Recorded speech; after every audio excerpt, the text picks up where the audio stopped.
Morning, good evening, good day. कैसे हो आप लोग? मैं बढ़िया हूँ, बट मन नहीं लगता है। इतने दिन ना बिना पढ़ाई के मैं नहीं जा सकती। तो मैंने सोचा कि आज मैं आप लोगों के साथ इंग्लिश पढ़ूंगी। पर इंग्लिश में क्या? ये बहुत ही ज़रूरी और इम्पोर्टेंट क्वेश्चन है। मैं सोच रही थी सिनोनिम्स। अब सिनोनिम्स क्या होते हैं? हिंदी में सिनोनिम्स को पर्यायवाची शब्द कहते हैं। सिंपल वर्ड्स में सिनोनिम्स वो वर्ड हैं जिनके सेम या सिमिलर मीनिंग होते हैं। जैसे कि अब मैंने बोला मुझे आज अच्छा लग रहा है, इसको इंग्लिश में बोलेंगे आई एम फीलिंग गुड। अब मैं गुड की जगह और भी कई सारे वर्ड्स यूज कर सकते हैं, जैसे कि एक्सेलेंट, वंडरफुल, फैब्युलस, अमेजिंग, है कि नहीं? सारे वर्ड्स का मीनिंग एक नहीं है, पर सारे वर्ड्स की मीनिंग बहुत ही सिमिलर है, इसलिए ये सारे वर्ड्स सिनोनिम हुए। अब चलो एक और एग्जांपल लेते हैं। जैसे आज मैं बहुत दुखी हूँ, इसको इंग्लिश में बोलेंगे I am feeling sad today. अब सैड की जगह हम और क्या क्या वर्ड्स यूज कर सकते हैं? Unhappy, sorrowful, distressed, gloomy. ये सारे वर्ड्स सैड को रिप्रेजेंट करते हैं और इसीलिए ये सारे वर्ड्स सिनोनिम्स हैं।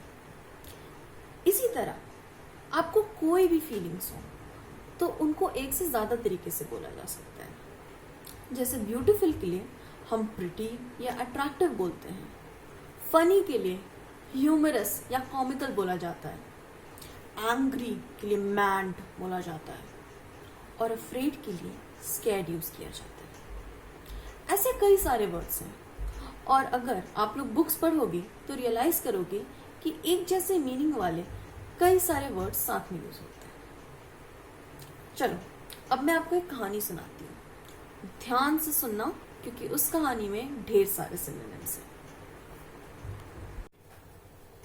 There was a small dog. His name was Tiny. His master was a cheerful boy called Happy. One day, they went for a long walk in the park. Tiny kept running after a beautiful butterfly. Happy also thought that it was pretty. There was a little pond in the park, and Tiny went there to drink water since it was a warm and hot day. Oops! Tiny fell into the pond.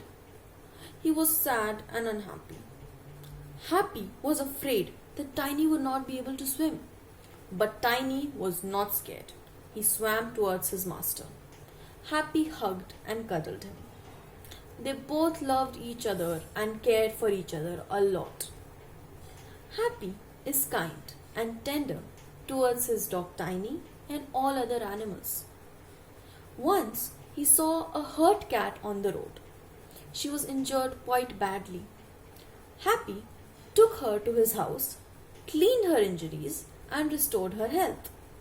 Happy also cares for tigers, elephants, monkeys, and rhinoceroses. He works for the welfare and well-being of all animals. तो ध्यान से सुना ना story को। इस पूरी story में 11 synonym pairs हैं। सबसे पहले स्मॉल और टाइनी।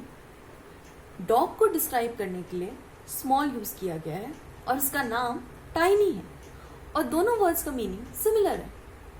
वैसे ही डॉग के मास्टर के लिए उसको डिस्क्राइब करने के लिए चीयरफुल यूज किया गया है और उनका नाम हैप्पी है। सिनोनिम्स। इसके अलावा इस स्टोरी में beautiful, warm, sad, afraid, hugged, kind, hurt और वेलफेयर के सिनोनिम्स हैं। आई एम श्योर कि आप लोगों को ऑलरेडी ये सारे सिनोनिम्स मिल चुके हैं। अगर नहीं मिले हैं तो पीछे जाके पूरे स्टोरी को फिर से ध्यान से सुनिएगा और आप लोगों को आई एम पक्का पक्का पक्का वाला श्योर कि सारे के सारे सिनोनिम्स मिल जाएंगे। इस स्टोरी से आई होप कि आप लोगों को ये भी सीखने को मिला हो कि हमें एनिमल्स की तरफ काइंड होना चाहिए। हैप्पी जिस तरह अपने डॉग टाइनी और एक कैट का ध्यान रखता है, एनिमल्स के बारे में सोचता है, वैसे हम लोगों को भी करना चाहिए। क्योंकि एनिमल्स हमारे साथ ही तो रहते हैं, इसी पृथ्वी पे रहते हैं, इसी अर्थ पे रहते हैं, फॉरेस्ट्स में, गलियों में, हर ही जगह रहते हैं। तो उनका ध्यान तो हमें ही रखना होगा ना। अच्छा चलो, हम लोग वापस सिनोनिम्स पे जाते हैं। अभी आपके स्क्रीन पर 8 या 8 पिक्चर्स आएंगे। हर पिक्चर का एक पेयर होगा और दोनों पिक्चर्स का मतलब एक ही होगा। आपका काम ये है कि आपको दोनों पिक्चर्स को साथ में जोड़ना है और फिर एक पेयर ऑफ सिनोनिम्स लिखना है उस पेयर ऑफ पिक्चर्स के लिए। फॉर एग्जाम्पल, मैं आपको 2 पिक्चर्स दूं, आइसक्रीम और स्नो, दोनों साथ में हैं, तो इनके सिनोनिम्स क्या होंगे? आइसक्रीम के लिए हम आइसी यूज कर सकते हैं और स्नो के लिए स्नोई, और दोनों के लिए हम कोल्ड भी यूज कर सकते हैं। चलो, अब जो आपकी स्क्रीन पे पिक्चर्स आएंगे उन सबको ध्यान से देखना, उन सबको जोड़ना और ऐसे ही हर पेयर ऑफ पिक्चर्स के लिए 2 सिनोनिम्स लिखना।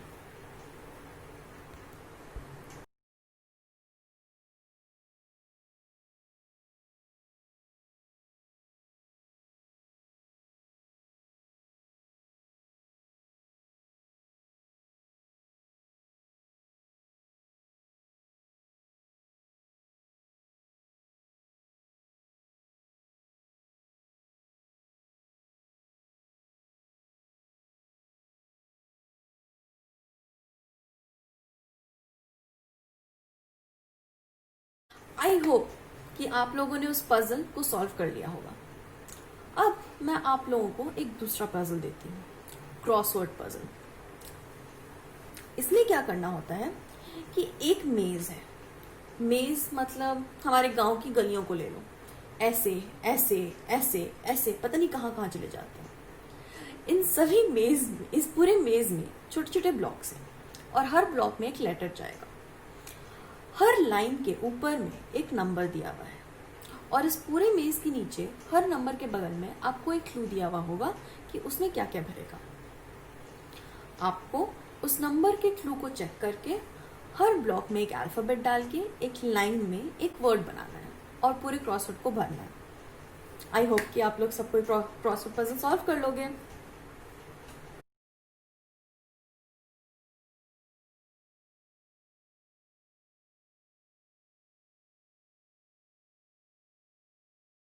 तो बस आज के लिए इतना ही। अगर आपको कोई भी क्वेश्चन हो तो आप लोगों को हम लोगों का नंबर तो ऑलरेडी मिल चुका है, बस कॉल करो और सवाल पूछ लो। अब हम नेक्स्ट हफ्ते मिलेंगे और बाकी टॉपिक्स कवर करेंगे। बाय बाय, ध्यान रखना और कोरोना से बच के रहना, घर के अंदर ही रहना और अगर बाहर निकलना पड़े तो प्लीज प्लीज प्लीज मास्क लगा के निकलना। बाय।